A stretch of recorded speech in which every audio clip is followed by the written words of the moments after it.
नमस्कार बच्चों, आज अपन टॉपिक लेंगे बीएससी पार्ट फर्स्ट के अंदर सेल बायोलॉजी का टॉपिक है एंडोप्लाज्मिक रेटिकुलम या फिर अपन उसको कह सकते हैं अंतःपर्दवी जालिका।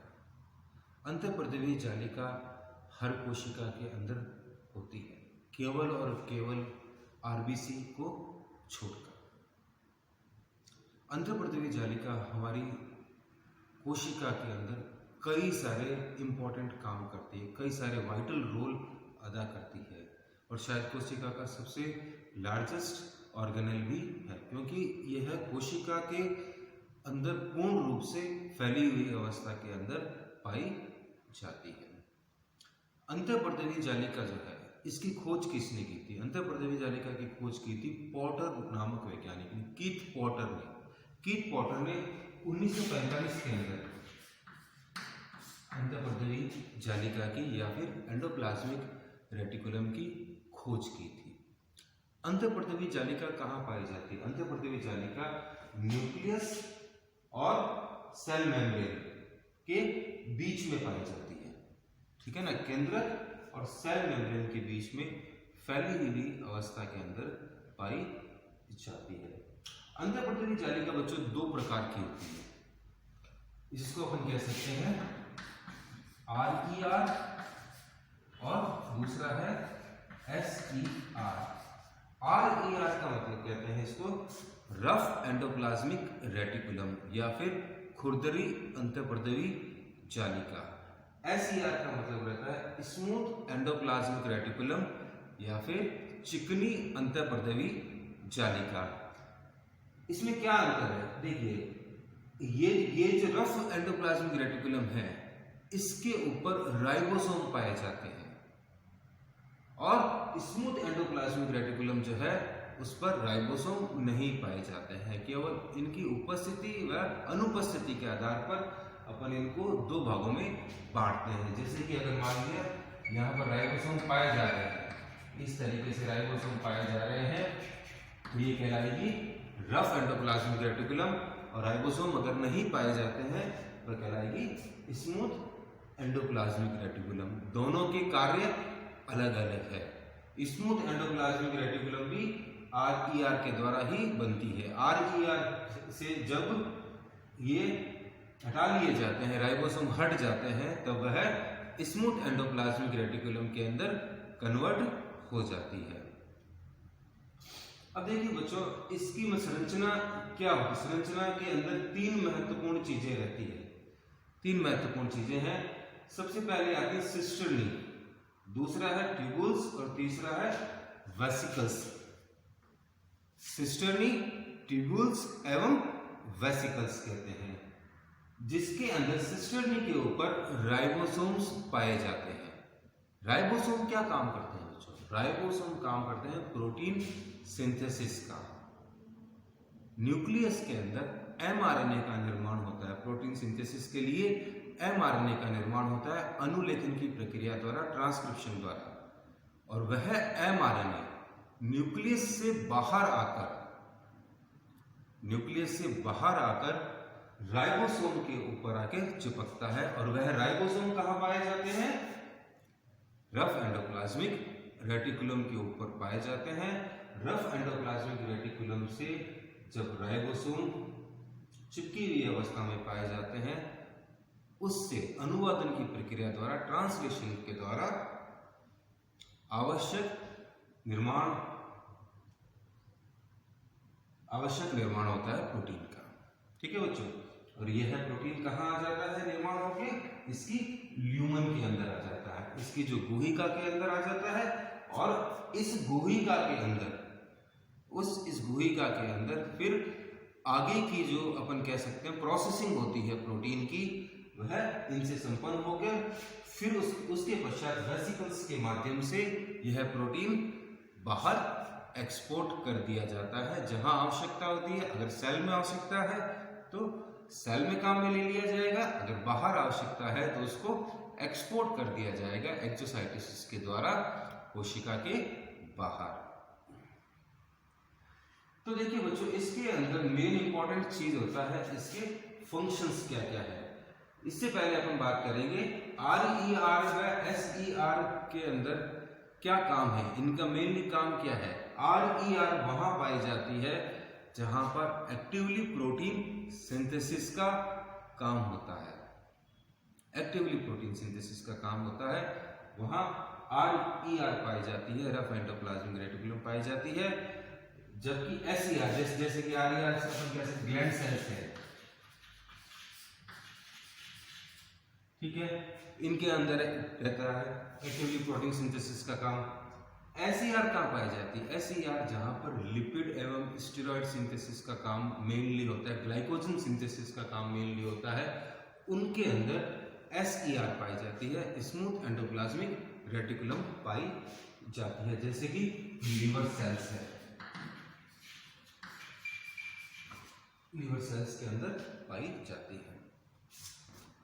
अब अपन बात करते हैं इनकी फंक्शंस क्या क्या है, एंडोप्लाज्मिक रेटिकुलम की फंक्शन क्या है। तो इसमें देखिए बच्चों, सबसे पहला फंक्शन आता है मैकेनिकल सपोर्ट। मैकेनिकल सपोर्ट से मतलब क्या है, यांत्रिक सामर्थ्य प्रदान करती है। एंडोप्लाज्मिक रेटिकुलम जो है कोशिका के अंदर फैली हुई अवस्था के अंदर पाई जाती है, जिससे कि उसका मैकेनिकल सपोर्ट मिलता है, उसको यांत्रिक सपोर्ट मिलता है कोशिका का, उसका आकार नियत बनाए रखने में इसका महत्वपूर्ण काम रहता है। दूसरा आता है प्रोटीन सिंथेसिस, सबसे मेन काम है इसका, एंडोप्लाज्मिक रेटिकुलम का सबसे मेन काम है प्रोटीन सिंथेसिस, और ये कौन करता है, RER यानी रफ एंडोप्लाज्मिक रेटिकुलम। जैसे कि आपको बताया था मैंने कि इसके ऊपर की साइड में राइबोसोम्स पाए जाते हैं, और यह राइबोसोम mRNA से प्रोटीन का निर्माण करने का कार्य करते हैं। एक्टिवली जो सिंथेसिस करने वाली सेल्स है उनके अंदर RER की संख्या ज्यादा पाई जाती है। फिर आता है आपके सिंथेसिस करना ग्लाइकोजन का। हमारी जो शरीर रहता है, एनिमल्स का जो शरीर है, उनके अंदर स्टोरेज फूड जो है शुगर के लिए, शुगर की फॉर्म में स्टोरेज फूड का काम करता है ग्लाइकोजन। हमारे शरीर के अंदर शुगर के रूप में स्टोरेज फूड का काम करता है ग्लाइकोजन। जब कभी भी फूड अवेलेबल नहीं होता है, खाना अवेलेबल नहीं है हमारे पास में, तब यही ग्लाइकोजन हमें एनर्जी प्रदान करता है। तो इसके लिए इसे सिंथेसिस का जो काम रहता है, ग्लाइकोजन सिंथेसिस का जो काम है, वह कौन करेगा, स्मूथ एंडोप्लाज्मिक रेटिकुलम ये काम करता है। लीवर कोशिकाओं के अंदर मुख्यतः यह प्रक्रिया संपन्न होती है, जिसको अपन क्या कहते हैं, जिसको अपन कहते हैं ग्लाइकोजेनेसिस।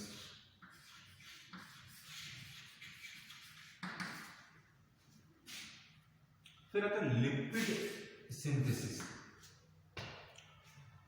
लिपिड सिंथेसिस जो हमारी कोशिकाएं हैं उनके अंदर लिपिड मेटाबॉलिज्म का जो काम है, लिपिड के उपापचय का जो काम है, वह कौन करता है, SER यानी स्मूथ एंडोप्लाज्मिक रेटिकुलम। और यह साथ ही साथ में इसको स्टोरेज करने का भी काम करती है, यानी लिपिड्स का तोड़ना और उनका सिंथेसिस करने का काम।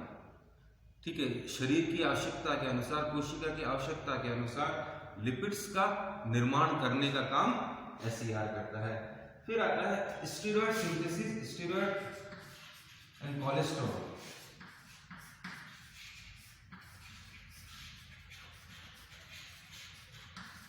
Steroid and cholesterol synthesis and storage. SER जो है कई सारी कोशिकाओं के लिए जो स्टेरॉइड हार्मोन बनते हैं, स्टेरॉइड हार्मोन जो बनते हैं, उनके लिए प्रिकर्सर का काम कौन करता है, उनके लिए प्रिकर्सर का काम करता है कोलेस्ट्रॉल। हमारी कोशिका झिल्ली जो है, सेल मेम्ब्रेन जो है, उसका मुख्य कॉन्स्टिट्यूएंट होता है, ये मुख्य रूप से यह होता है, पाया जाता है कोलेस्ट्रॉल। और यह कोलेस्ट्रॉल सिंथेसिस का कार्य कौन करता है, SER यानी स्मूथ एंडोप्लाज्मिक रेटिकुलम के अंदर ये काम होता है। और साथ ही साथ में स्टोरेज भी करते हैं, स्टोरेज का काम भी, लिपिड्स एंड स्टेरॉइड को स्टोरेज करने का काम भी SER के अंदर संपन्न होता है। ये देखिए, ये है मेन काम है डिटॉक्सिफिकेशन। यह जो है प्रक्रिया जो है लीवर में संपन्न होती है डिटॉक्सिफिकेशन की। डिटॉक्सिफिकेशन का मतलब क्या है? निराविषीकरण। शरीर के अंदर जो विष बन जाता है उसको हटाने का काम, न्यूट्रल करने का काम कौन करता है? लीवर के अंदर पाई जाने वाली SER, लीवर कोशिकाओं के अंदर पाई जाती है SER, वह यह काम करती है। अपन अगर कोई भी केमिकल कंज्यूम कर रहे हैं, ड्रग्स ले रहे हैं, अगर कोई भी दवाई वगैरह ले रहे हैं, अल्कोहल कंज्यूम करते हैं, तो इन सब चीजों को डिटॉक्सिफाई करने का काम जो है वह लीवर की SER इस करती है। फिर आता है सर्कुलेशन एंड एक्सचेंज, क्योंकि यह जो अपने एंडोप्लाज्मिक रेटिकुलम है यह क्या करती है? न्यूक्लियर मेम्ब्रेन से भी अटैच है। ये देखिए न्यूक्लियर मेम्ब्रेन से भी अटैच है, और यहाँ जो झिल्ली है, प्लाज्मा मेम्ब्रेन है, उससे भी अटैच है, और कोशिका के अंदर पूर्ण रूप से फैली हुई अवस्था के अंदर पाई जाती है। तो कोशिका के अंदर अगर कोई भी आवश्यक पदार्थ को एक जगह से दूसरी जगह लेके जाना है तो उसका सर्कुलेशन का काम कौन करता है? एंडोप्लाज्मिक रेटिकुलम करती है, और कोशिका से बाहर कोई चीजें भेजने का भी काम है वह इसमें संपन्न करती है। ठीक है बच्चों, यह है एंडोप्लाज्मिक रेटिकुलम के बारे में अपन ने आज जाना। नेक्स्ट क्लास के अंदर अपन एक और ऑर्गेनल लेंगे। Thank you.